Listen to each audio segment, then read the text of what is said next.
हाँ जी, तो नमस्कार भी सभी को। कैसे हो सारे? उम्मीद करूंगा सब बढ़िया होगे, अच्छे से चल रही होगी तैयारी। तो सभी को भी हैप्पी दिवाली।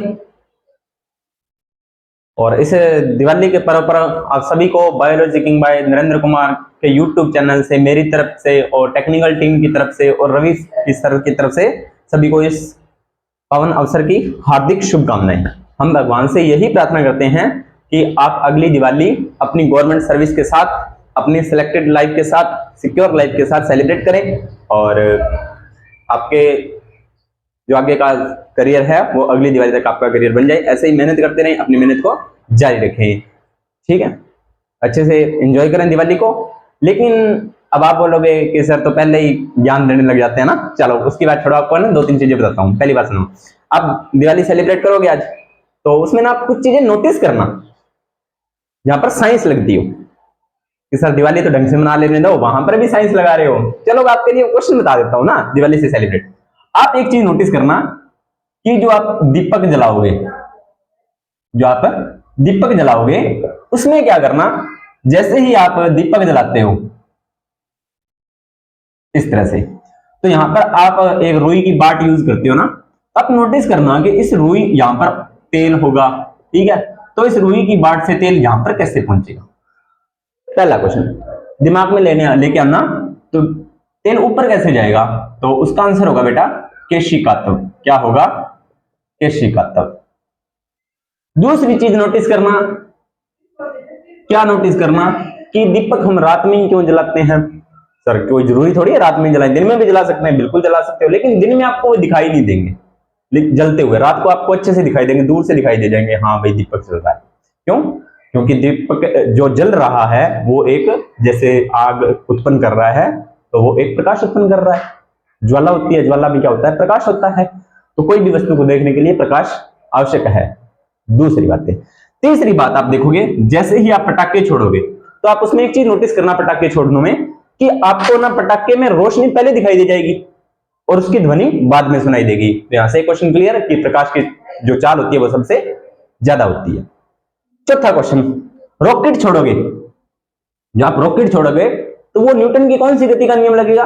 तीसरा नियम, क्रिया प्रतिक्रिया का नियम। बहुत बार करवा चुका हूं, तो ये चीजें भी नोटिस करते चलना, है ना। और सभी के साथ अच्छे से दिवाली अपनी सेलिब्रेट करना, एंजॉय करना, अच्छे से अपनी दिवाली को मनाना, ठीक है। तो ये चीजें मैंने आपको बता दी है, 4-5 क्वेश्चन आपको दिवाली से रिलेटेड बता दिए हैं। बाकी जो आपका कल्चर है, उस राजस्थानी कल्चर में आप जो त्योहार आते हैं उसमें आप पढ़ोगे।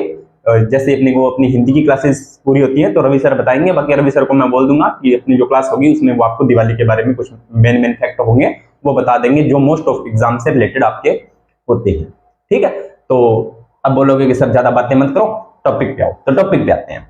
इससे पहले एक बात और बता देता हूं, टॉपिक पे आने से पहले इसका स्क्रीनशॉट ले लो आप, ताकि आपको बाद में दिक्कत ना आए।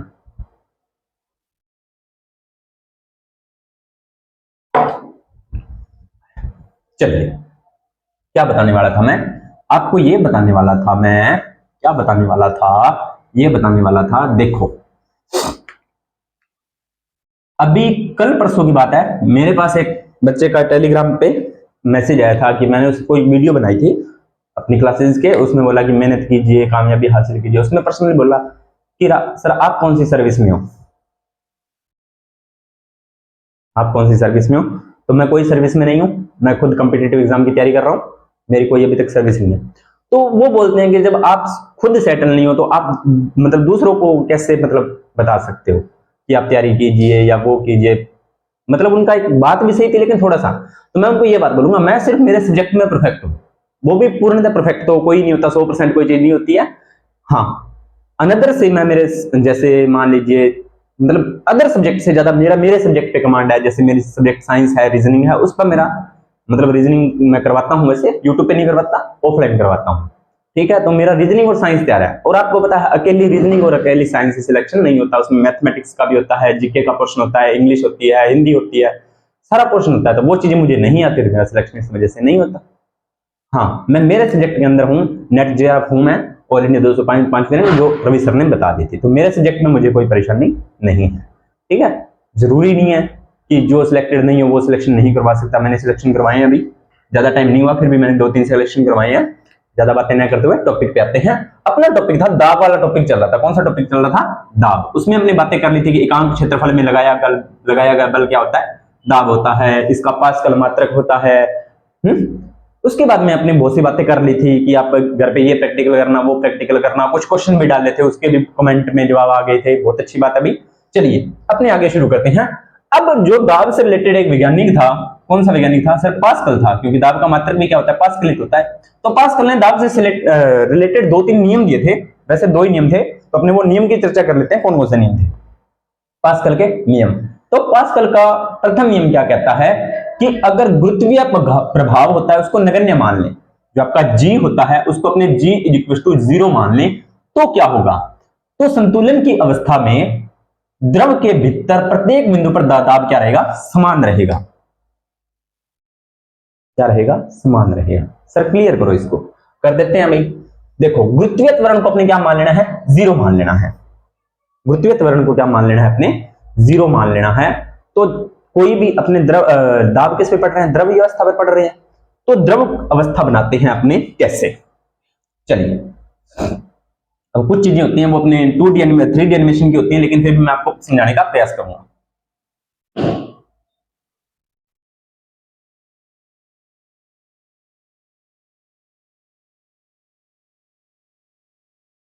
ये मान लीजिए पानी की बोतल है जो कि पानी से भरी हुई है। ठीक है, समझना ध्यान से। नियम क्या कहता है? लाइन को 2-3 बार पढ़ना, अपने आप समझ में आ जाएगी लाइन कहना क्या चाहता है। कि अगर गुरुत्वीय त्वरण को 0 मान ले, पिछली क्लास में अपने क्या देखा था कि सभी अवस्थाओं में जो एक निश्चित बिंदु होती है उसकी गहराई पर क्या होता है? दाब ज्यादा लगता है। यही तो देखा था। क्या देखा था? P = G × H × D। यही तो देखा था ना। ठीक है, अगर G को अपने 0 मान लें तो दाब पर क्या प्रभाव पड़ेगा? देखो क्या प्रभाव पड़ेगा प्यारे बच्चों। अब देखो पहली बार अपने ये हाइट ली थी, तो यहां पर जो लगने वाला दाब था वो इस तरह से था, इस तरह से था, इस तरह से, कुछ इस तरह से अपने देखा था ना। पानी नीचे गिर रहा है, ऊपर गिर रहा है। अब बोल दिया, अब ये पानी नीचे क्यों गिर रहा है? नीचे क्यों गिर रहा है? ग्रेविटी के कारण गिर रहा है प्यारे बच्चों। ये पानी जो नीचे गिर रहा है ना, वो ग्रेविटी, दाब तो देखो लग रहा है, इस सतह पर बिल्कुल दाब लग रहा है, इस पर भी लग रहा है। ठीक है, लेकिन जो पानी नीचे गिर रहा है वो ग्रेविटी की वजह से लग रहा है, ग्रेविटी की वजह से लग रहा है। अब इसने बोल दिया कि अगर ग्रेविटी को अपने 0 कर दें या ग्रेविटी को नगण्य मान लें, तो द्रव का जो पानी होगा ना वो सभी बिंदुओं पर क्या रहेगा? जो उसका दाब रहेगा पानी के प्रत्येक बिंदु पर समान लगेगा। ठीक है, यानी कि पानी नीचे नहीं गिरेगा। संतुलन की अवस्था में द्रव के भीतर प्रत्येक बिंदु पर दाब समान रहता है। अगर संतुलन की अवस्था हो तो द्रव पर लगने वाले प्रत्येक बिंदु का दाब क्या रहेगा? समान रहेगा। क्लियर? उम्मीद करता हूं समझ में आ गई होगी। जैसे G को माने तो, अब G को मान ले तो समान गहराई पर सभी बिंदुओं पर द्रव का दाब समान रहता है, जो कि अपने पिछली मैंने आपको बोतल वाली कहानी बताई थी ना, पिछली क्लास में जाके देखना। अगर G को मान ले भी G है यानी कि गुरुत्वीय त्वरण है, तो क्या होगा? जो हमें पीछे बोतल वाले एग्जांपल करके आए थे कि A बिंदु ऊपर, B नीचे, फिर C नीचे, तो A वाला आगे जाएगा, B वाला उससे आगे, C वाला उससे आगे। इस तरह से मैंने बताया था ना, पिछली क्लास देख लेना, समझ में आ जाएगा। दूसरी बात इसकी ये बोली है, अगर G को मान लेना तो अगर इसने बोला कि अगर G = 0 है तो पानी ऐसे नहीं गिरेगा कि ये यहां गया, ये यहां गया, ये यहां गया, इस तरह से पानी नहीं गिरेगा, वो सभी दिशाओं में समान रहेगा, नीचे पानी नहीं गिरेगा, ग्रेविटी 0 हो जाएगी। क्लियर? चलिए इसके बाद में अपने आगे देखते हैं। सभी बिंदुओं पर दाब का द्रव समान रहता है। दूसरा नियम क्या कहता है? इसका नियम पास्कल का दूसरा नियम है, जो क्या कहता है वो देखते हैं। किसी बर्तन में बंद द्रव के किसी भाग पर आरोपित बल द्रव द्वारा समान परिणाम संतरित होता है। लो जी, अब ये क्या कहता है कि अगर किसी बर्तन में, कोई भी बर्तन है उसमें द्रव है जो बंद अवस्था में है, यानी कि देखो कैसे कि ये मान लीजिए कोई भी बर्तन है और इसमें द्रव क्या भरा हुआ है और बर्तन क्या पूर्णतः बंद है, तो किसी भाग पर यानी कि द्रव के किसी भी भाग पर जो आरोपित बल होगा, यानी कि मान लीजिए आपने यहां पर बल लगाया, यहां पर बल लगाया, यहां पर बल लगाया, यहां पर बल लगाया, यहां पर कहीं मर्जी आप बल लगा दो, बॉक्स क्या है? बंद है, तो आरोपित बल द्रव द्वारा समान परिणाम संचरित करेगा। यानी कि जो बल होगा ना वो लगाओगे आप, तो द्रव द्वारा सभी जो इस बल का जो परिणाम होगा ना वो सभी दिशाओं में समान होगा, यानी कि कोई भी उसमें चेंज नहीं होगा। सॉरी भाई, ये चीज क्लियर हुई? हाँ जी। इसके कुछ एग्जांपल हैं, कुछ एग्जाम्पल हैं, वो मैं आपको एग्जाम्पल से आपको और चीजें समझ में आ जाएंगी, एग्जाम्पल से आपको और चीजें हैं जो क्लियर हो जाएंगी। देखो पहला नियम क्या कहता है कि गुरुत्वीय त्वरण को जी, अगर गुरुत्वीय त्वरण को अपने जीरो मान लें तो जो आरोपित बल है द्रव के प्रत्येक बिंदु पर समान रहेगा, और गुरुत्वीय त्वरण को मान लें तो निश्चित गहराई पर जो द्रव्यमान, जो आपका निश्चित एक गहराई होगी बिंदु की सतह से जो गहराई होगी उस पर दाब समान रहेगा। ठीक है, एक एक गहराई पर, अगर गहराई बढ़ाओगे तो दाब बढ़ेगा, गहराई कम करोगे तो दाब कम हो जाएगा। ये चीज मैं आपको बता चुका हूं। ठीक है, अब इन दोनों नियमों पर आधारित कुछ यंत्र बनाए थे। इस दोनों नियमों पर आधारित यानी कि दोनों नियम मिक्स करके ना कुछ यंत्र बना दिए। कौन कौन से यंत्र हैं? और इन यंत्रों को कहते हैं द्रव चालित यंत्र। क्या बोलते हैं? द्रव चालित यंत्र। द्रव चालित यंत्र बोलते हैं। तो कौन कौन से होते हैं वो यंत्र? देखिए जी, पहला होता है हाइड्रोलिक ब्रेक और दूसरी होती है हाइड्रोलिक लिफ्ट। हाइड्रोलिक नाम से पता चला, हाइड्रो का जैसे अपने जल का सूत्र में H2 होता है ना, तो उस नाम से इसने बता दिया हाइड्रोलिक ब्रेक और हाइड्रोलिक लिफ्ट। देखो प्यारे बच्चों, देखी तो मैंने भी नहीं है दोनों चीजें, देखी तो मैंने भी नहीं है, हाइड्रोलिक ब्रेक भी नहीं देखी और हाइड्रोलिक लिफ्ट भी रियल लाइफ में मैंने अभी तक नहीं देखी है। तो ऐसे ही मैं बोल दूं मैंने देखी है तो मैंने नहीं देखी इन चीजों के बारे में कि कैसी होती है, क्या होती है, कुछ नहीं देखा इसके बारे में। लेकिन कंसेप्ट जरूर मैं आपको समझा सकता हूं कि इसमें लॉजिक क्या लगता है कि हाइड्रोलिक ब्रेक कैसे काम करती है। जो हाइड्रोलिक ब्रेक होती है वो ट्रेन में होती है, जो न्यू लग्जरीज बस आ रही हैं, न्यू गाड़ियां आ रही हैं, ठीक है, इनके अंदर हाइड्रोलिक ब्रेक होती है जो कि बहुत ही पावरफुल होती है, बहुत ही पावरफुल होती है। ठीक है, तो आपको एग्जांपल याद रखना है पास्कल के नियम पर आधारित, तो हाइड्रोलिक ब्रेक और हाइड्रोलिक लिफ्ट। तो ये काम कैसे करता है, यानी कि इसका सिद्धांत क्या है या कैसे, किस सिद्धांत पर काम करता है। अगर सिद्धांत पूछ ले कि हाइड्रोलिक ब्रेक किस सिद्धांत पर कार्य करती है, तो आप बोलोगे पास्कल के नियमों पर काम करती है, पास्कल के नियमों पर काम करती है। ये दोनों नियम आप मिक्स करके उसको बोल सकते हो। अगर पूछ ले कि द्रव चालित यंत्र कौन से नियम पर आधारित है, तो आप बोलोगे पास्कल के नियम पर आधारित है। क्वेश्चन को घुमा फिरा के कैसे बना सकता है, क्वेश्चन वो घुमा फिरा के अपने को कैसे दे सकता है, अपने को कंसेप्ट पता होना चाहिए, बस और कुछ नहीं है। लैब असिस्टेंट वाले बच्चों के लिए मैं एक बार बोल देता हूं, मैंने अब देखो आपको मैं एक चीज बता देता हूं, अगर आप जो 12th पास आउट न्यू बच्चे हैं उनका बेसिक कंसेप्ट क्लियर है तो बहुत अच्छी बात है। अगर क्लियर नहीं है, अगर क्लियर नहीं है तो पहले आप ये क्लासेस देखिए, उसके बाद में लैब असिस्टेंट की जो आपकी बेसिक है, बेसिक आपका यही रहेगा। उसके बाद में जब हाई क्वेश्चन करोगे, आप फिजिक्स है, केमिस्ट्री है, बायोलॉजी है, तीनों सब्जेक्ट आपको हाई लेवल पे करने पड़ते हैं। लैब असिस्टेंट के लिए नीट लेवल की तैयारी करनी पड़ती है, आपको नीट लेवल के क्वेश्चन आपको क्रैक करने पड़ते हैं ताकि आपका एग्जाम थोड़ा सा, क्योंकि उसमें क्वेश्चन जो लैब असिस्टेंट में क्वेश्चन बनते हैं ना वो बहुत अच्छे क्वेश्चन बनते हैं, सॉल्व जल्दी साइंस वाले बच्चों से सॉल्व नहीं होते। क्यों नहीं होते? क्योंकि साइंस वाले बच्चे ही उसमें पार्टिसिपेट करते हैं लैब असिस्टेंट में। ऐसे अब कई बच्चे बोलेंगे सर आर्ट्स वाले भी करते हैं, हाँ जी बिल्कुल आर्ट्स वाले करते हैं, वो उनका जियोग्राफी सब्जेक्ट से और होम साइंस सब्जेक्ट है, उनका साइंस से कोई लेना देना नहीं होता। साइंस वालों का अलग पेपर होता है और जियोग्राफी वालों का अलग होता है। तो मैं साइंस वाले बच्चों के लिए ये बात कर रहा हूँ कि अगर आपका बेसिक क्लियर नहीं है तो आपके पहले ये क्लासेस देखो, यहाँ से बेसिक क्लियर करो, उसके बाद में आप सिलेबस पे जाओ ताकि आप वहां से सिलेबस कवर कर सको। जैसे उसमें टॉपिक लगता है बल्ला गुणन लग जाता है, पहला टॉपिक अपना फिजिक्स में बल्ला गुणन लगता है। अब बच्चों को अगर बल्ला गुणन काम कैसे करता है, क्या होता है बल्ला गुणन, ये भी नहीं पता है, तो जब आप क्लास शुरू करोगे ना वहां से बल्ला गुणन को, तो आपको ये नहीं बताएगा कि बल्ला गुणन क्या होता है, वो नहीं बताएगा, क्योंकि उसको पता है आप 12th पास आउट करके आए हो, आपको ऑलरेडी पता है बल्ला गुणन क्या है, वो उससे आगे की बात बताएगा।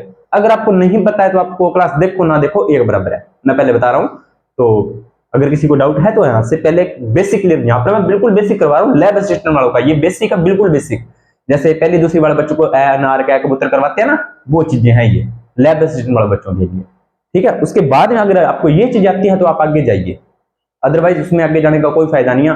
हाँ, अगर आपका आईक्यू लेवल अच्छा है, रट्टा मार के कर सकते हो तो वो एक अलग बात है, उसमें मैं कुछ नहीं कर सकता, वो आपका बहुत अच्छी बात है भी आपको रट्टा मार के चीजें आती हैं, पर आपको कंसेप्ट नहीं समझ में आएंगे वो क्या कह रहा है, क्योंकि आपका बेसिक क्लियर नहीं होगा। तो पहले बेसिक क्लियर करें उसके बाद में आगे जाए। ठीक है, अगर बेसिक क्लियर है फिर देखने की जरूरत नहीं है। अगर आपका बेसिक क्लियर है फिर मैं ये नहीं बोलूंगा आप देखिए, क्योंकि आपको ऑलरेडी ये चीज पता है, फिर देखने की जरूरत ही नहीं है। ठीक है, चलिए आगे बात करते हैं। तो अब हाइड्रोलिक ब्रेक और हाइड्रोलिक लिफ्ट की अपनी कार्यविधि की बात कर लेते हैं, ये कैसे काम करते हैं। स्क्रीनशॉट ले लिया होगा आपने, नहीं लिया तो ले लीजिए। चलिए हो गया, हाइड्रोलिक ब्रेक और हाइड्रोलिक लिफ्ट के बारे में बात करते हैं कैसे काम करते हैं। डायग्राम वगैरह मैंने सारे बनाए हुए, लेकिन आपको समझाऊंगा चीजें कैसे काम करता है कार्यविधि। दाब देकर द्रव के आयतन को घटाया नहीं जा सकता, इसमें पहली कंडीशन क्या है। हाइड्रोलिक ब्रेक या द्रव चालित यंत्रों में क्या होगा, मान लीजिए ये कोई चीज है, कोई भी द्रव है इसमें भरा हुआ है। अब देखो अगर आपको इसको प्रेशराइज करोगे, इसको दबाओगे, तो आपके हिसाब से इसका आयतन क्या होगा, कम होगा। दाब बढ़ाने पर, दाब बढ़ाओगे तो आयतन क्या होगा, आयतन सर कम होगा, बिल्कुल कम होगा जी, ये तो नियम है। लेकिन ये कह क्या रहा है कि अगर हमें हाइड्रोलिक ब्रेक कैसे काम करती है, अगर आप दाब लगाते हो, अगर आप दाब लगाते हो यहां पर, तो आपका जो आयतन है वो कम नहीं होना चाहिए, आयतन कम नहीं होना चाहिए, पहली कंडीशन तो है। और इस कंडीशन को, अगर आयतन कम नहीं होता तो उस कंडीशन को बोलते हैं असंपीड्य, असंपीड्य या असंपीड्यता। संपीड्यता का मतलब सिकुड़ना होता है प्यारे बच्चों, सिकुड़ना। आप किसी चीज को ऐसे प्रेशराइज करते हो तो उसका आयतन कम होता है, यानी कि वो वस्तु क्या है, संपीड्य है। क्या है वो, संपीड्य है। क्योंकि जैसे आप दोनों तरफ से या एक साइड से उसको दाब लगाओगे तो उसके क्या होगा, आयतन में परिवर्तन आएगा, आयतन में परिवर्तन आएगा ना। तो ये कह रहा है कि हाइड्रोलिक ब्रेक है या हाइड्रोलिक लिफ्ट है ना, अगर उसमें इस प्रकार का द्रव भरा होगा कि उसको आप अगर प्रेशराइज करते हो तो द्रव के आयतन में परिवर्तन नहीं आएगा। तो सर फिर क्या होगा, द्रव के आयतन में नहीं परिवर्तन आएगा, तो इस कंडीशन में होगा क्या, द्रव क्या होगा, असंपीड्य होगा। द्रव क्या होगा, असंपीड्य होगा। अब मान लीजिए यहां पर कोई एक पिस्टन लगा हुआ है, यहां पर भी एक पिस्टन लगा हुआ है।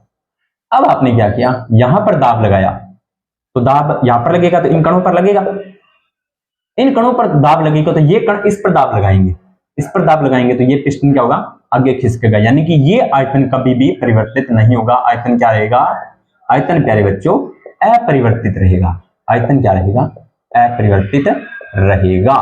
पहली कंडीशन तो ये कहती है। दूसरा, दाब के अधीन कण कहीं भी जा सकते हैं, यानी कि आपने जो दाब लगाया है, जरूरी नहीं है कि ये कण यहीं जाए, ये कण कहीं भी जा सकता है, इधर भी जा सकता है, इधर भी जा सकता है। दाब के अधीन कण होंगे वो कहीं भी जा सकते हैं। दूसरी बात, अब देखो इस एग्जांपल में क्या होता है, इस डायग्राम को ध्यान से देखो। ये हाइड्रोलिक ब्रेक का भी हो सकता है, हाइड्रोलिक लिफ्ट का भी हो सकता है, यानी कि जो भी इस चीज पर पास्कल के नियमों पर चीजों पर काम करती है ना, उसी पर ये अपने कह सकते हैं। देखो यहां पर ये है एक पिस्टन ए, क्या है, पिस्टन, इस प्रकार का एक अपरेटस बना होता है, और ये है पिस्टन बी, ये है पिस्टन बी। देखो मैं इसको समझा देता हूं, ये पिस्टन ए और ये पिस्टन बी, ये एक पत्र बना हुआ है, इसमें द्रव भरा हुआ है, इस पर रख दिया भार। अब अपने को क्या करना है, इस भार को उठाना है, यानी कि इस भार को ना यहां पर लेके जाना है, इस भार को यहां पर लेके जाना। ब्रेक कैसे काम करती है, ऐसे इस तरीके से काम करेगी, समझना इस चीज को। अगर आपने 1 न्यूटन बल लगाया, कितना क्षेत्रफल पे, बल कितना है आपका 1 न्यूटन, और क्षेत्रफल कितना है आपका 1/100 मीटर स्क्वायर, ये आपका क्षेत्रफल है। तो दाब लगाओगे तो दाब का सूत्र तो यही होता है, बल बटा में क्षेत्रफल। तो आपने जो दाब लगाया है पिस्टन ए पे, कितना दाब लगाया है आपने, दाब लगाया है 1/100, ठीक है, इतना ही लगाया ना। तो आपका क्या हो जाएगा, 1 से 1 कैंसिल, और P आपका आ जाएगा 100। तो P आपका कितना आया, 100 पास्कल, ये आपका 100 पास्कल आ गया। अब इसको समझाता हूं कैसे क्या हुआ। आपने 1 न्यूटन बल लगाया, इस पर 1 न्यूटन बल लगाया तो ये पिस्टन आगे खिसकेगा, बिल्कुल खिसकेगा। अब पहली कंडीशन क्या थी कि द्रव के कणों में क्या होगा, आयतन में परिवर्तन होगा या नहीं होगा, सर आयतन में तो परिवर्तन नहीं होगा। अब आयतन में परिवर्तन नहीं होगा तो इधर वाले कण इसको खिसकाएंगे, इधर वाले कण इसको खिसकाएंगे, इधर वाले कण इसको खिसकाएंगे, इधर वाले कण इसको खिसकाएंगे। इस तरह से इनमें एक कण दूसरे कण पर दाब लगाएगा, एक कण दूसरे कण पर दाब लगाएगा, और दाब लगाते लगाते ये दाब सारे के सारे कण इस पर दाब लगाएंगे, इस पर दाब लगाएंगे तो ये जो पिस्टन बी होगा वो ऊपर की तरफ गति करेगा, और इसके ऊपर रखा हुआ भार, तो ये भार भी ऊपर की ओर गति करेगा। इस तरह से काम करता है। तो इसमें पहली कंडीशन क्या होनी चाहिए, असंपीड्यता होनी चाहिए। क्या होनी चाहिए, असंपीड्यता होनी चाहिए द्रव के अंदर। द्रव चालित यंत्र, दाब का सूत्र बता दिया, 100 पास्कल आपने दाब लगा दिया, ये सूत्र मैंने आपको सॉल्व करवा दिया। अब दाब पर सॉरी भाई, अब दाब पर गलनांक के प्रभाव देख लेते हैं। गलनांक क्या होता है ये मैं बता चुका हूं, क्वथनांक क्या होता है ये मैं बता चुका हूं। बार बार एक बार ये वो चीजें रिवाइज करने का कोई मतलब नहीं है, पर फिर भी बता देता हूं कि अगर किसी टेम्परेचर पर कोई चीज गलती है तो गलनांक, और कोई चीज उबलती है तो वो क्वथनांक। एक बार के लिए इतना ही बताऊंगा, बाकी मैं इनका डिटेल्स ही आपको केमिस्ट्री वाली क्लासेस में बता चुका हूं, ठीक है। गलनांक, गलाने पर, यानी कि आप कोई भी पदार्थ है गलाने पर दाब का प्रभाव देखते हैं अब पदार्थों पर, कि अगर किसी पदार्थ, गलाने पर जिन पदार्थों के आयतन में वृद्धि हो, आपने क्या किया, कोई भी पदार्थ लिया, उसको आपने गलाना शुरू किया, तो उनके आयतन में अगर वृद्धि हो तो दाब बढ़ाने पर, अगर आयतन में क्या हुआ, आयतन में बढ़ोतरी हुई ना, तो अगर आप उन पर दाब ज्यादा लगाओगे तो उनका गलनांक भी बढ़ जाएगा, गलनांक भी क्या होगा, बढ़ जाएगा। ठीक है, एग्जांपल मोम और घी। जैसे मोम को आप पिघलाते हो तो उसका आयतन में क्या होती है, वृद्धि होती है। घी को आप पिघलाते हो तो आयतन में क्या होती है, वृद्धि होती है। अब आप क्या करो, उस पर है ना दाब लगा दो, दाब लगा दो उन दोनों पर, और उसके बाद में उसको मतलब उसको गलाओ, तो उसमें पहले आपका जो गलनांक बिंदु था वो कम था, उसके बाद में जो उस पर गलने की अवस्था होगी वो ज्यादा हो जाएगी। यानी कि जैसे आपने नॉर्मल वायुमंडलीय दाब पर, वायुमंडलीय दाब की बात करें, ये आपने कोई भी चीज को उबाला, या मोम, आप मोम समझ लो, तो ये मान लीजिए आपका 35 डिग्री टेम्परेचर पर ये गल गया, 35 डिग्री टेम्परेचर, ये इमेजिन कर रहा हूं, ऐसा है नहीं 35 ही है, सिर्फ समझाने के लिए, गलनांक इसका 35 है। अब आपने क्या किया, इस पर प्रेशर लगा दिया, प्रेशर लगाकर इसको कम कर दिया, कम कर दिया। अब ये 35 डिग्री पर नहीं गलेगा, हो सकता है ये 40 पर गले, तो गलनांक में क्या हो जाएगी, दाब लगाने पर वृद्धि हो जाएगी। क्वथनांक पर प्रभाव, खुली सतह पर दाब बढ़ाने पर क्वथनांक में वृद्धि होती है। खुली सतह पर अगर आप क्वथनांक को बढ़ाओगे तो क्या होगा, दाब में वृद्धि हो जाएगी।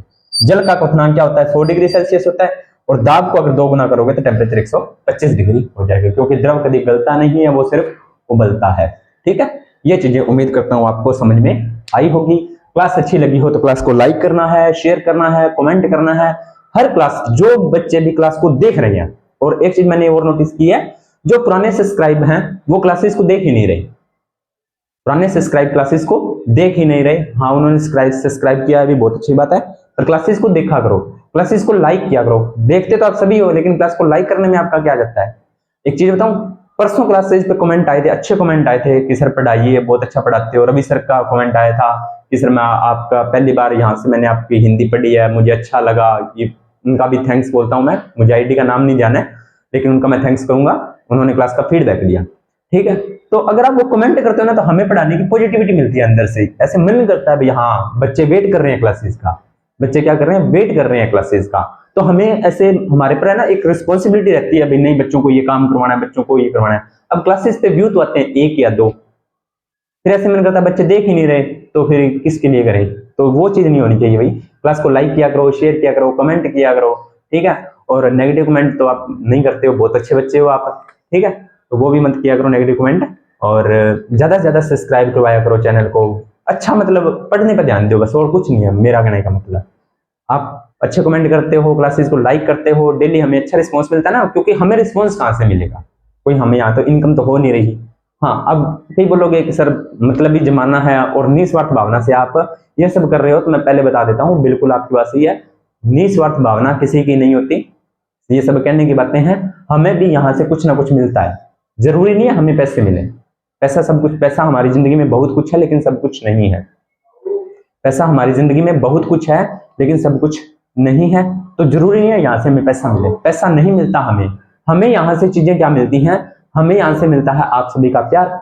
दूसरी चीज, जैसे आप हमें देखते हो, हमारी फेस वैल्यू बढ़ती है, तो आप जैसे मार्केट में हमें मिलते हो या कहीं मिलते हो, तो सर आप बायोलॉजी किंग हो, बहुत से बच्चे मिलते हैं, सर आप बायोलॉजी किंग हो, सर आप साइंस करवाते हो यूट्यूब पे, हाँ जी करवाते हो। तो वो एक माइंड के अंदर आती है, नहीं यार बच्चे हमें जानते हैं, वो चीज हमें मिलती है।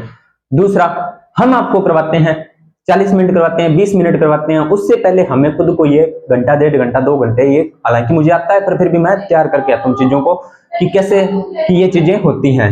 ठीक है, ये चीजें हमें देखनी पड़ती हैं, सारा कुछ आपका मतलब सीधी सी बात है, हमें चीजें समझ हमें खुद का फायदा होता है। सीधी सी बात यह है कि हमारी खुद की तैयारी होती है, और ज्यादा बेटर तैयारी करते हैं। इंसान पूरी उम्र जिंदगी भर सीखता रहता है। ठीक है, तो ज्यादा, अब बच्चे बोलेंगे सर ज्यादा भाषण दे रहे हो आप तो, ठीक है, तो मैं बातें करते हुए पढ़ाता हूँ भाई, ऑफलाइन भी और ऑनलाइन भी, मुझे अच्छा लगता है, बच्चे बोर नहीं होते। बाकी जो भी आपको सही लगे, तो एक बार फिर से सभी को भी हैप्पी दीपावली, एंजॉय करो, और बागड़ी में तो दियाली की राम राम।